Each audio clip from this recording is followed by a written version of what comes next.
அன்பர்களுக்கு வணக்கம். வேதாத்ரியாவில் உங்களை சந்திப்பதில் பெருமகிழ்ச்சி அடைகிறோம். நீங்களும் உங்கள் அன்பு குடும்பமும் வாழ்க வளமுடன். வேதாத்ரியா சப்ஸ்கிரைப் செய்து வழங்கும் வேதாத்ரிய உண்மை தத்துவங்களையும் வேதாத்ரிய சிந்தனை கருத்துக்களையும் அறிந்து கொள்ளுங்கள். உங்கள் யோக பயணத்தில் உன்னத நிலையை பெறுங்கள்.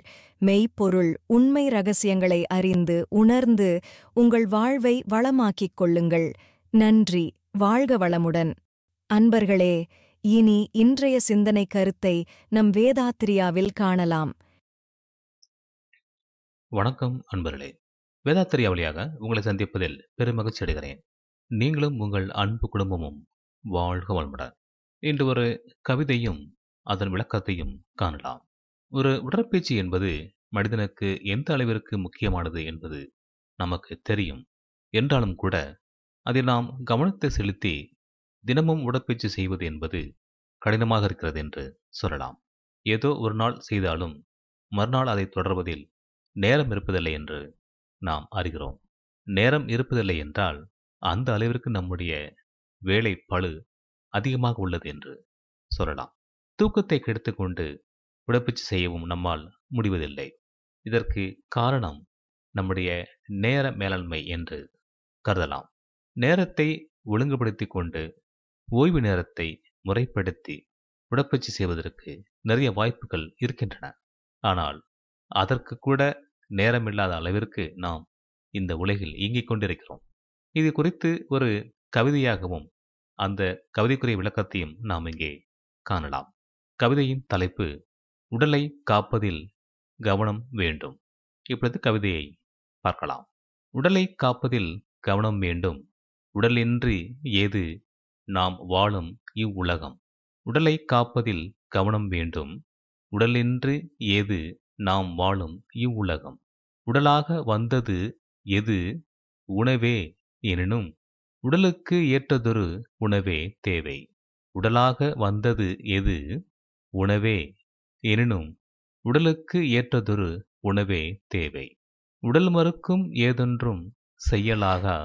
உடல் கூறும் மறுமொழி உற்று கேட்டு உடலேதும் வருத்தாத செயலோடு வாழ். உடல் மறுக்கும் ஏதொன்றும் செய்யலாகா. உடல் கூறும் மறுமொழி உற்று கேட்டு உடலேதும் வருத்தாத செயலோடு வாழ். உடலினை பேணிக் காக்க துன்பமேது. உடலோடு உயிர் மன இணைப்பே நாம். உடலினை பேணிக் காக்க துன்பம் ஏது. உடலோடு உயிர் மன இணைப்பே நாம். உடலில்லாது ஏது இறை விளக்கம் பெறல். உடலில்லாது ஏது இறை விளக்கம் பெறல் என்று கவிதை முடிகிறது. இதன் பொதுவான விளக்கத்தை நாம் பார்த்தால், இந்த உலகில் நாம் வாழ்கிறோம். இதற்கு காரணம் நம்முடைய பெற்றோர்கள். அவர்கள் நல்வாழ்வில் இணைந்தார்கள். அவ்வழியில் தாய் நம்மை உடலோடு உயிராக்கி காத்து பெற்றெடுத்தாள். ஆரம்ப காலத்தில் உணவாக அவளே இருந்தாள். பிறந்த பிறகு நமக்கு உணவு ஊட்டி நோய் நொடி ஏதுமின்றி காத்து வளர்த்து ஆளாக்கினாள். அப்படி மிக மதிப்பு வாய்ந்த நமக்கு கிடைத்த உடலை பாதுகாப்பது என்பது குறித்து இந்த கவிதை நமக்கு விளக்குகிறது. உடலின்றி இந்த உலக வாழ்வு நமக்கு இல்லை என்பதை நாம் அறிவோம். இந்த உடல் குழந்தையாக இருந்து ஒரு ஆளாக வளர்ந்து நிற்கும் வரை உணவின் பங்கு அதிகமே. ஆனாலும் உடலுக்கு ஏற்ற உணவுதான் உண்ண வேண்டும்.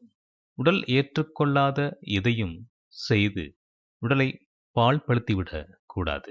சில நேரம் தனக்கு ஒவ்வாமை என்பதை இந்த உடலை சொல்லும் என்பது உண்மை. அதுபோல உடலை வருத்தும் செயலையும் செய்யக்கூடாது. அப்படி உடலை காத்து கொண்டால்தான் நன்மை தரும். மேலும் இந்த உடல் உயிர் மனம் இந்த மூன்றின் கலவைதான் நாமாக இருக்கிறோம் என்பதை உணர வேண்டும். நாம் இந்த பிறவி எடுத்ததின் உண்மை காரணமாக இறை என்பது யாது, நான் யார் என்ற தேடலை பெற உடல் மிக முக்கியமானது அல்லவா? உடலின்றி எப்படி அறிய முடியும் என்ற விளக்கத்தை இந்த கவிதை சொல்கிறது. இன்னும் தெளிவாக பார்க்க போனால், இந்த உடலை காப்பதில் நமக்கு கவனம் வேண்டும். எந்தெந்த வகையில் இந்த உடல் இயற்கையோடு இணைந்திருக்கிறதோ அதை காப்பாற்றிக் கொள்ள வேண்டும். இந்த உடல் ஒரு அணுவாகத்தான் இருந்தது. அந்த அணு தாயின் கருவறையில் ஒன்றோடு ஒன்றாக பெருகி கலந்து கட்டமைத்து ஒரு உடலாக வந்தது. இயற்கையின் பல்வேறு பாதிப்புகளை தாங்கக்கூடிய அளவிற்கு மனிதனுடைய இயக்கங்களுக்கு ஈடுகொடுக்கும் வகையிலும் ஒரு நீர்ப்பை போல ஒரு காற்று புகாத தன்மையோடு மிக பாதுகாப்பாக கருவறையில் நாம் வளர்ந்து வந்தோம். நிறைவில் நாம் இந்த உலகில் பிறந்தோம். தாய் நம்மை பிரசவித்தார். அப்படிப்பட்ட இந்த உடலை இந்த தாய்தான் மிக கவனமாக பார்த்து வளர்த்து ஆளாக்கி ஒரு குழந்தையாக மனிதனாக மாற்றித் தந்தார். அந்த உடலின்றி நாம் இந்த உலகில் வாழவும் முடியாது. குறிப்பிட்ட காலம் வரை இந்த உடல் வளர்வதற்கு எது அவசியம் என்று யோசித்து பார்க்கும் பொழுது நாம் உண்ட உணவுதான் இந்த உடலாக மாறியிருக்கிறது. இதை வேதாத்ரி மகர்ஷி அவர்கள் ஒரு கணக்கீடு வழியாக சொல்லுவார். இன்று உங்களை ஒரு எடை போட்டு குறித்துக் கொள்ளுங்கள். இந்த ஒரு நாள் முழுவதும் நீங்கள் எதுவும் சாப்பிட வேண்டாம். நாளை அதே நேரத்தில் ஒரு எடை போடுங்கள். இப்பொழுது குறித்துக் கொள்ளுங்கள். இதே அளவை மீண்டும் நடத்துங்கள். எடை போட்டுக்கொண்டு அன்றைய நாளை உணவு எடுத்துக்கொள்ளுங்கள். மறுநாள் எடை போட்டு பாருங்கள். இரண்டுக்கும் வித்தியாசம் பார்க்கும் பொழுது உணவு உண்ட பிறகு உங்களுடைய எடை கூடியிருப்பதை காண முடியும். உணவு எடுத்துக்கொள்ளாத அந்த நாளில் உங்கள் எடை குறைவாக இருக்கும். இதன் காரணம் உணவு உடலாக மாறியுள்ளது என்று சொல்லலாம். எப்படி என்றால், ஒரு உணவு என்பது நமக்குள்ளாக 7 தாதுக்களாக மாறிக்கொண்டே இருக்கிறது. அப்படி மாறும் பொழுது அந்த உணவு சக்கை வெளியே போக அதன் சத்து மட்டும் நம் உடலோடு நின்று உடலாக மாறுகிறது. அப்படியான இந்த உணவு உடலுக்கு ஏற்ற வகையில் தான் இருக்க வேண்டும். இந்த உடல் ஒத்துக்கொள்ளாத உணவை நாம் திணிக்கக்கூடாது. பொதுவாகவே இந்த உடல் தனக்கு ஏற்காத உணவை வெளியே தள்ளிவிடும். நாம் மீறி உண்டால் கூட அது செரிமானமாகாமல் வெளியேறிவிடும் அல்லது வாந்தியாகிவிடும். இது இயற்கையின் கட்டமைப்பாகும். அதை புரிந்து கொண்டு நாம் நம்மை ஒழுங்குபடுத்திக் கொள்ள வேண்டும். உடல் மறுக்கும் ஏதொன்றும் நாம் செய்யக்கூடாது. அந்த உடல் கூறும் மறுமொழி கேட்டு அதை உற்று கேட்டு உடலேதும் வருத்தாத வகையில் நாம் செயல்புரிந்து வாழ வேண்டும். இப்படியாக உடலை பேணி காத்து வளர்த்தால் உடல் வழியாக துன்பம் நமக்கு எதுவுமே இல்லை. மேலும் இந்த உடலோடு நம்முடைய மனமும் உயிரும் இணைந்து செயல்பட வேண்டும்.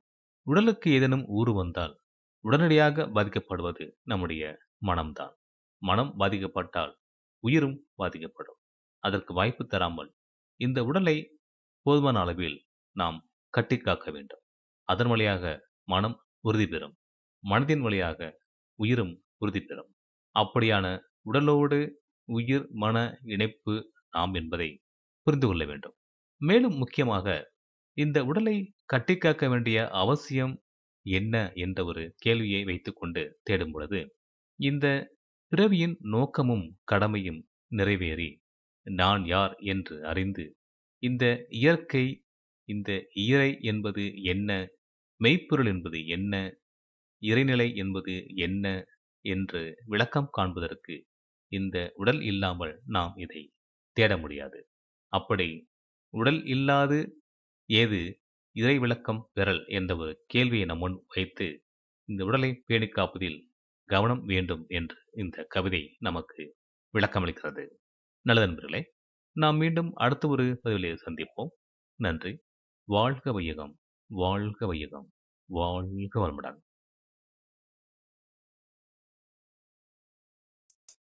வணக்கம் அன்பர்களே.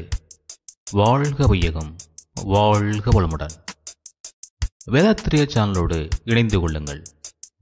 உங்கள் உடல் நலம், மனவளம், உயிர் வளம் பெருக்கிக் கொள்ளுங்கள்.